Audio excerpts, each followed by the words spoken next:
আমি এখন এসেছি তারাগড় পাহাড়ে যেতে চাচ্ছি। যাই হোক, তার আগে আনাসাগরটা ভাবলাম যে একটু ঘুরে যাই।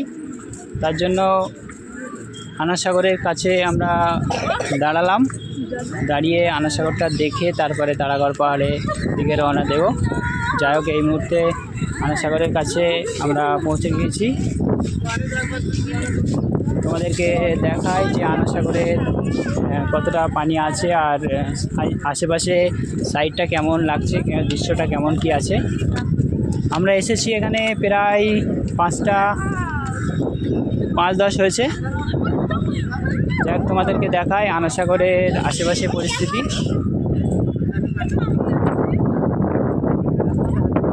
ওই সাইডের শহরটা দেখো, মোবাইলে বোঝা যাচ্ছে না অনেকটাই ওই সাইডের যে শহরটা।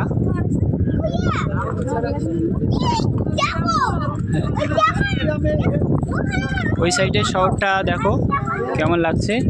এই যে মিডলে যে দ্বীপটা আছে, আনাসাগরের যে মিডলে যে দ্বীপটা, তোমাদেরকে দেখাই।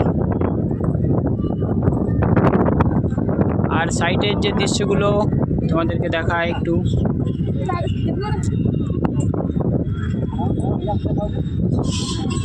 যাই হোক, আশেপাশে দৃশ্যটা খুব ভালো লাগছে।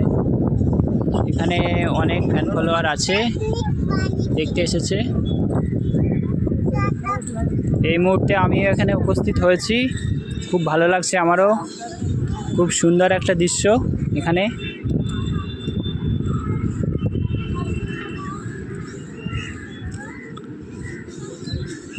এখানে আসলে মন শান্তি হয়ে যাবে। যাই হোক, আমারও মনটা শান্তি হয়েছে।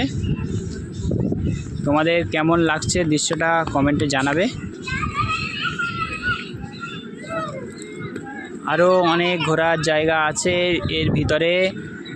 যাই হোক, আমরা কিছুক্ষণ পরে চিন্তাভাবনা আছে যে তারাগড় পাহাড়ে রওনা দেব। তার জন্য আমরা বেশিক্ষণ এখানে থাকবো না, চিন্তাভাবনা করছি। যাই হোক, ওদিকে আরও বসার জায়গা আছে। এখানে অনেক মানুষ এখানে ঘোরাফেরা করছে, তোমাদেরকে দেখাই।